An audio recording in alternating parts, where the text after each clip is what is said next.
terkait pemetaan cara belajar, pemetaan bakat, kemudian pemetaan karakter anak, itu dimulainya sejak kapan Ustadz dan berapa kalikah harus kita lakukan Ustadz? Kemudian apakah cukup sekali saja dalam setiap fase usianya Ustadz?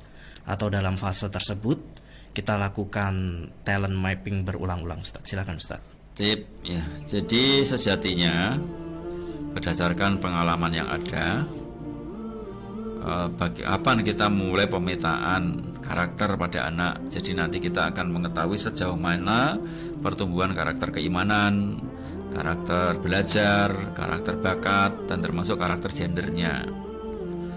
Kemudian nanti pemetaan gaya belajar, sehingga akan ketahuan gaya belajarnya itu yang termasuk mendengar, melihat, atau merasakan. Ya, ada yang disebut dengan auditory, visual, atau kinestetik. Atau mungkin nanti pemetaan bakatnya. Sebenarnya masing-masing anak berbeda-beda. Ya, tidak ada aturan yang pasti. Ya, boleh dikatakan panduan standar. Berapa kali dilakukan dan usia berapa anak mulai dipetakan. Berdasarkan pengalaman kami, ya itu dimulai ketika dia masuk TK.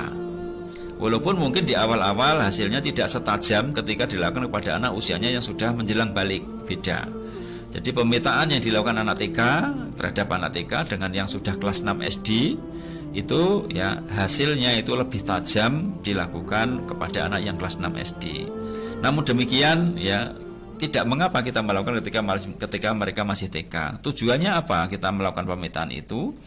Kita biar bisa mengenal keunikan anak. Antara lain juga mengenal karakter mana yang tidak tumbuh. Nah, dengan data-data itu maka kita bisa menjadikan hal tersebut sebagai pijakan kita ya untuk metode yang tepat untuk anak tersebut.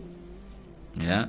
Jadi karakter apa yang nggak tumbuh, gaya belajarnya apa, bakatnya apa, itu nanti bisa menjadikan pijakan untuk menentukan metode yang tepat untuk anak tersebut. Karena sebagaimana kita ketahui setiap anak itu unik, setiap anak itu berbeda-beda, tidak ada yang sama. Makanya tugas orang tua adalah mengenal karakter uniknya, sehingga dalam memberikan pembelajaran kepada anak tersebut itu sesuai dengan karakter uniknya. Dan masing-masing anak berbeda-beda. Nah, makanya pemetaan dilakukan kira-kira usia 4 atau 3 atau 4 tahun ya ketika mereka masuk TK, sampai tanpa ada batas waktu. Ya sebab apa? Penggalian potensi ini sifatnya itu masih banyak misterinya. Ya. Belum ada yang boleh dikatakan langsung jadi 100%. Ya. Sebenarnya sifat itu tidak berubah-ubah, hanya saja cara menggalinya saja yang kadang-kala dalam, kadang tidak. Kadang ketika mengamati mungkin ada kurang ketenangan dan sebagainya sehingga hasilnya berbeda. Maka sebaiknya dilakukan minimal ya ketika anak masuk sekolah ya, masuk di awal semester itu dipetakan. Kenapa dilakukan di awal semester? Karena nanti itu menjadi data bagi guru atau bagi orang tua dalam proses pendidikan anaknya selama 1 semester. Karakter apa yang tidak tumbuh, gaya belajarnya apa, nanti kalau dia di kelas itu bagaimana posisinya dan sebagainya, gaya bakatnya apa, sehingga orang tua dan guru tahu bahwa dia mungkin kuat di bidang satu, kemudian di bidang lain dia lemah. Nah ini harus kita pahami di awal semester sehingga menjadi pijakan untuk proses atau metode pembelajaran 1 semester ke depan. Nah nanti akhirnya dilakukan juga di akhir semester.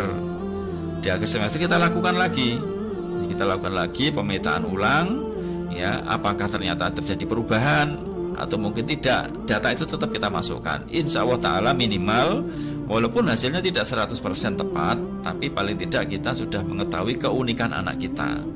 Ya, keunikan anak kita. Oh ternyata anak saya itu kinestetik. Oh ternyata anak saya itu bakatnya adalah bergaul. Pantesan dia itu tidak mau di rumah lama-lama. Nah itu menjadi pijakan kita dalam mendidik mereka dengan mengetahui karakter tersebut. Zaman Nabi SAW itu nggak ada namanya asesmen pemetaan bakat, pemetaan karakter itu nggak ada. Ya termasuk juga zaman Nabi dulu tidak ada namanya ilmu nahwu dan sorof. Itu dikembangkan oleh para ulama ya untuk memudahkan generasi zaman-zaman akhir ini.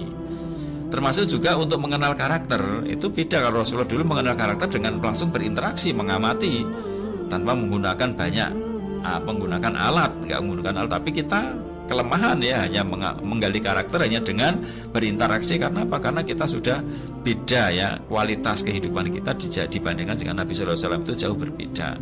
Makanya akhirnya para ulama ya, atau orang-orang yang ahli di bidang ilmu tersebut membuat sebuah asesmen atau membuat sebuah kuesioner, tujuannya membantu orang tua dan guru untuk menemukan karakter uniknya. Dan itu sifatnya boleh-boleh saja ya, karena tidak melanggar syariat, karena itu bukan masuk dalam peribadatan ya, sebagaimana ibadah sholat ya, puasa, haji dan sebagainya. Ini masuk dalam hal terkait muamalah dalam hal pendidikan ini. Jadi kesimpulannya ya, jadi dari pertanyaan tadi, dilakukan ketika TK, masuk TK, kemudian dilakukan setiap awal semester dan akhir semester. Awal semester menentukan gaya belajar dan bakat dan karakter itu untuk menjadi pijakan metode mendidiknya. Yang dilakukan di akhir semester itu menjadi dasar dari pengisian laporan atau rapot bagi orang tua. Ini anak bapak bakatnya adalah A, gaya belajarnya A, maka nanti kalau di rumah sifatnya begini-begini, mohon untuk dimaklumi, untuk diarahkan, dibimbing sesuai dengan potensi uniknya. Nah, ini 2 kali dilakukan, dan mungkin sampai SMA pun tetap dilakukan, bahkan sampai perguruan tinggi pun tetap dilakukan. Karena apa? Bukan bakatnya yang berubah-ubah, tetapi cara kita menggalinya yang selalu berubah-ubah. Kadang dangkal-dangkal saja, ternyata dalamnya itu setelah mungkin usia 40 baru ketahuan potensi bakatnya. Itu sering terjadi demikian. Makanya menemukan potensi diri adalah proses seumur hidup. Bahkan sudah pensiun pun juga kita tetap berusaha mencari potensi diri, karena potensi diri itu pada setiap orang itu beda-beda, tidak hanya satu ya. Bisa jadi menjadi 4, ada yang 5, ada yang 6, ada yang 7. Kadang-kadang kita menemukan 3 sudah merasa itu bakat saya, kemudian dia berperan, tapi ternyata ada yang lain ya. Maka kita temukan terus seumur hidup kita. Tujuannya apa? Untuk meningkatkan kebermanfaatan kita dengan bakat tersebut untuk umat. Nah, ini yang perlu